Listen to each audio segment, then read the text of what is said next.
Everyone, welcome to the channel. আজি আৰু এটা নতুন ভিডিও হয় আসামিজত মই ফাইনেন্স ৰিলেটেড কন্টেন্ট মই বনাই আছো আৰু এটো মানে অসমৰ প্ৰথম চেনেল যত আটাইতকৈ ট্ৰাস্টেবল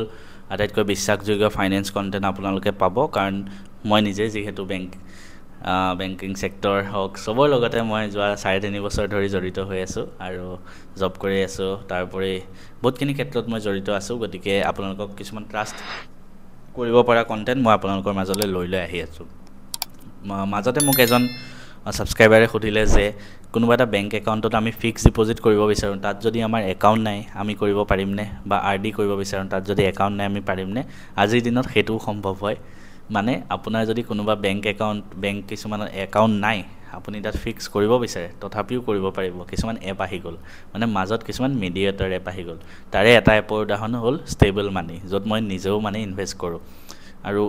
এই ভিডিওটো কোনো স্পন্সৰ কৰা হোৱা নাই ষ্টেবল মানিৰ কাৰণ ষ্টাৰ্টিংতে কৈ দিও অকল ষ্টেবল মানিয়ে নহয় আপুনি আৰু বেলেগ কিছুমান এপো পাব যেনেকৈ এয়াৰটেলৰ এটা এপ আছে তো অকল ষ্টেবল মানিয়ে নহয় আৰু কিছুমান এপ আছে যেনেকৈ উইন12 বা এয়াৰটেলৰ এটা এনেকুৱা এপ আছে তাতো আপোনালোকে কৰিব পাৰে কিন্তু মই ষ্টেবল মানিটো ইউজ কৰি আছো বাবে তাৰ বিষয়ে আপোনালোকক ক'ব ওলাইছো ষ্টেবল মানি এনেকুৱা এটা এপ হয় মই আজি এফডি বিষয়ে পাতিম যেহেতু আপোনাৰ কিছুমান বেংক একাউণ্টত যদি এফডি কৰিব মন গল ষ্টেবল মানি হল মাজত আহি যায় মানে ঠিক আছে মাজত মানে ষ্টেবল মানি আপোনাৰ পইচাটো লৈ গৈ হে বেংকটোত এফডি কৰি দিবে তাৰ বাবে আপোনাক তাত কোনো মানে একাউণ্ট থাকিবলগীয়া কোনো দৰকাৰ নাই ঠিক আছে ষ্টেবল মানিত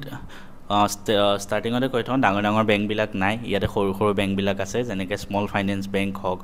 পেমেন্ট স্মল ফাইনেন্স বেংকে আছে ইয়াতে আৰু কিছুমান এনবিএফসি আছে 2-3টা মান তাতো আপুনি ইনভেষ্ট কৰিব পাৰে ঠিক আছে যদি এফডি কৰিব বিচাৰে আৰু ষ্টেবল মানিত আটাইতকৈ হাইয়েষ্ট বৰ্তমান যেহেতু বেংকিং সেক্টৰত আটাইতকৈ বেছি ইন্টাৰেষ্ট ফিক্স ডিপোজিটত দি আছে স্মল ফাইনেন্স বেংক বিলাকে তাৰ ভিতৰত আটাইতকৈ হাইয়েষ্ট আছে আপোনাৰ সূৰ্যোদয় স্মল ফাইনেন্স বেংক যত 8.4% ইন্টাৰেষ্ট এফডি দি থকা হৈছে ভাবক তেন্তে 8.4% সিনিয়ৰ সিটিজেনৰ কাৰণে দিয়ে তেওঁলোকে আৰু নৰ্মেল সিটিজেন হলে আমাৰ নিচিনা মানুহে 8.25% পায় এফডি ইন্টাৰেষ্ট বহুত হয় কাৰণ এফডি বেলেগ কোনো বেংকে চৰকাৰী বেংকে বা প্ৰাইভেট বেংকে ইমানখিনি দিয়া নাই আপুনি চাব পাৰে এসবিআই পিএনবি এছডিএফসি এক্সিস জি বেংকে নাচায় ইমানখিনি পাৰ্চেন্ট দিয়া নাই কোনবাই ভাবিব পাৰে স্মল ফাইনেন্স বেংকত আমি এফডি কৰাটো আমাৰ কাৰণে ৰিস্কি হ'ব নেকি চাওক আৰবিআই এটা হেৰি সাবসিডিয়াৰি আছে যোনটো নাম হ'ল ডিআইসিজিসি ডিপোজিটৰ ইনস্যুৰেন্স এণ্ড ক্ৰেডিট গ্যাৰান্টি কৰ্পোৰেচন তাৰ মতে আপুনি যিকোনো বেংকত ভাৰতত হেয়া লাগিলে ৰিজনেল ৰুৰেল বেংক হওক স্মল ফাইনেন্স বেংক হওক সৰকাৰী প্ৰাইভেট জিয়ে নহওক যতে আপুনি পইচা থয় 5 লাখ টকা লৈকে আপোনাৰ ইনস্যুৰেন্স থাকে 5 লাখ কাইলৈ যদি হে বেংকটো বন্ধ হৈ যায় ডিআইসিজিসি আপোনাক 5 লাখ টকা ঘূৰাই দিব গতিকে নিশ্চিন্ত মনে ইয়াতে ফিক্স ডিপোজিট কৰিব পাৰি কাৰণ এটো সেফ হয় কাৰণ চাওক পইচাটো আপুনি লগাইছে ষ্টেবল মানিত পইচাটো নাথাকে ঠিক আছে কাৰণ ডাইৰেক্টলি ষ্টেবল মানি এপটোৰ পৰা গৈ আপুনি ডাইৰেক্টলি যেতিয়া ডিপোজিটটো কৰিব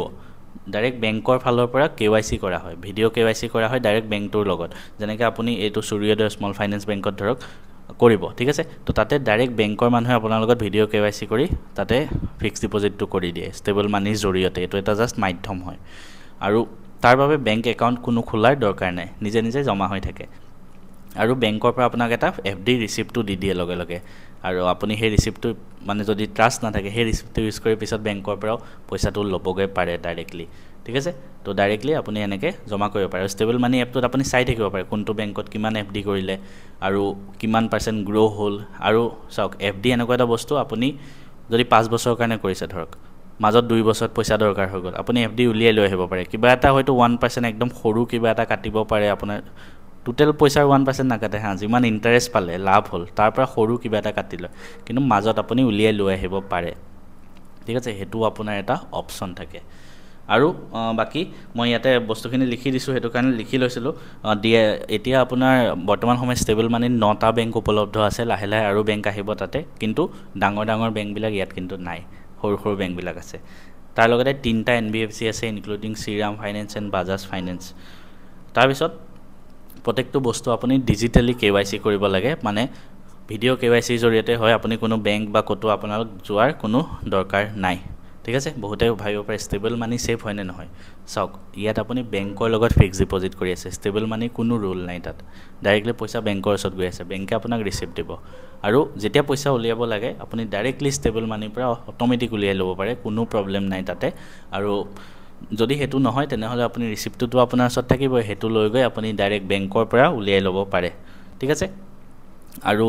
লাষ্টত কৈ থওঁ আকৌ এনেকুৱা এপ আৰু আছে IND মানি এটা আছে উইণ্ড ৱেলথ বুলি এটা আছে এয়াৰটেল এটা আছে তো তাৰ পৰা আপুনি কৰিব পাৰে আপোনাৰ য'ত মন যায় তাতে কৰিব পাৰে মই জাস্ট এটা ইনফৰমেশ্যন আপোনাক দি দিলোঁ